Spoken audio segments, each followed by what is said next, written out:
Наша семья вышла на прогулку, но каждый раз кто-то забывал дома какую-то свою вещь и возвращался домой. Давайте угадывать, кто зашел домой.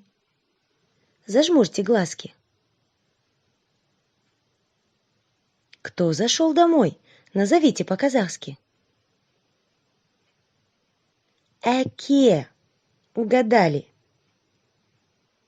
Зажмурим глазки.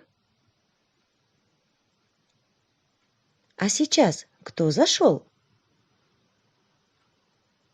Правильно, ата. Опять зажмурим. Сейчас домой зашла Әже. Закрываем глазки. Кто же зашел домой сейчас? Хорошо подумали. Ол бала, қыз бала. Они вместе заходили домой. Еще раз зажмурьте глазки. Кто зашел домой? Она. Өте жақсы.